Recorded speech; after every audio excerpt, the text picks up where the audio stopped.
Attention, pas de mesure de cuillère en cosmétique. Fuyez toutes les formules de cosmétiques qui sont données en cuillère.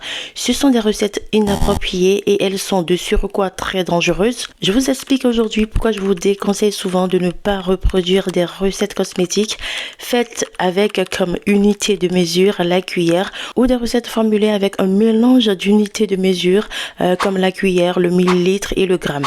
Je fais surtout allusion ici aux cosmétiques à conservation longue durée. Prenons par exemple ces 2 cuillères. On les considère toutes comme des cuillères à soupe. Pareil pour ces 2 petites cuillères à café. À bien observer, les dimensions ne sont pas du tout les mêmes. De ce fait, elles ne vont certainement pas donner les mêmes mesures. On est bien d'accord. Pour être concrète, je vais peser de l'eau avec les différentes cuillères. Je zoome pour que vous voyez clairement les mesures. Je vais commencer avec la première cuillère à soupe qui semble être la plus grande. Je le remplis pleinement avec de l'eau et la valeur que cette cuillère à soupe nous donne, c'est 12,1 grammes. Je vide mon récipient et je ne laisse surtout pas une seule goutte d'eau pour ne pas fausser mes données. Je remets ma balance à 0. Je prends la deuxième cuillère à soupe qui semble être plus petite que la première. Je la remplis délicatement et cela me donne 6,7 grammes. Voyez-vous la différence, la team? C'est quand même énorme, on est bien d'accord. Je vais faire pareil avec les 2 cuillères à café. Je vide mon bocal sans laisser bien sûr une seule goutte. Je remets ma balance à 0. Je remplis complètement la première cuillère à café avec de l'eau et cela me donne 5,1 grammes. Je vais faire pareil avec la deuxième cuillère à café. Je vide bien sûr mon bocal sans laisser de gouttes.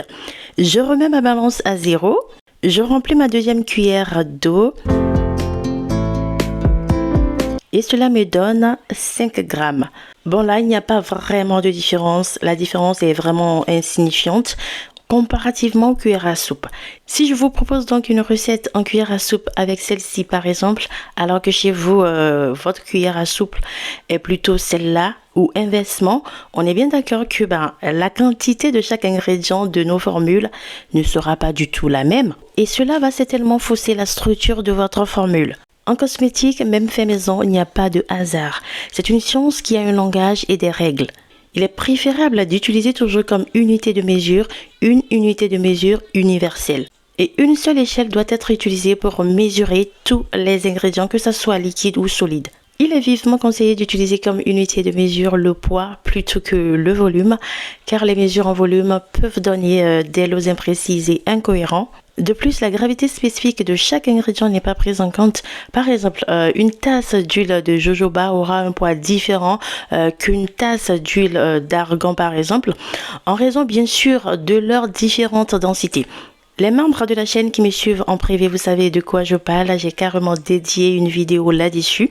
De même, la taille des gouttes d'un flacon d'actif et le poids de celle-ci varient énormément. Les formules qui contiennent donc des gouttes, des tasses, des pelles et des cuillères sont un signe que l'auteur ne connaît pas vraiment les principes scientifiques de base pour doser les ingrédients en formulation ou en cosmétique. Et ces genres de formules, je vous conseille vivement de les fuir. Les formules professionnelles doivent toujours commencer par des pourcentages, puis elles sont converties à la taille du lot requis. Pourquoi le pourcentage? Tout simplement parce que c'est un langage universel qui vous permet de s'assurer que les ratios entre les différents ingrédients nécessaires sont conformes aux souhaits et de savoir aussi quelle quantité d'un ingrédient est appropriée. Par exemple, si je sais que la glycérine végétale ajoutée à plus de 3% peut rendre mon produit final très collant, j'évite donc d'aller au-delà de 3% dans une crème surtout hydratante. Alors que si je mesure ma glycérine végétale avec une cuillère à soupe à la vague comme ça, comment puis-je savoir le pourcentage exact de la glycérine végétale dans ma formule? Utiliser une unité de mesure inappropriée ou mélanger des unités de mesure dans une même formule sans tenir compte de certains points est un facteur de risque d'erreur et empêche la lecture correcte de la formule puisqu'on ne peut pas vérifier si les ingrédients ou les éléments sont dosés à leur juste valeur. Et cette erreur n'est pas sans conséquence à long terme puisque chaque ingrédient cosmétique a une limite à ne pas dépasser. Je vois aussi malheureusement des recettes en cuillère sur certains sites dits professionnels. Je veux taguer Aromazone. Cela me désole énormément et je ne trouve pas ça vraiment professionnel si on tient compte de la probabilité qu'on peut ne pas avoir tous les mêmes dimensions de cuillère chez nous. Certains sites par contre donnent à peu près l'équivalent de leur cuillère à soupe ou de leur cuillère à café en grammes, ce que je trouve déjà très correct. C'est à vous de faire donc attention à tout ce que vous voyez sur internet en termes de formulation cosmétique. Voilà ce que je voulais partager dans cette vidéo. J'espère que cela vous sera très utile. Je vous dis à très vite. Portez-vous bien.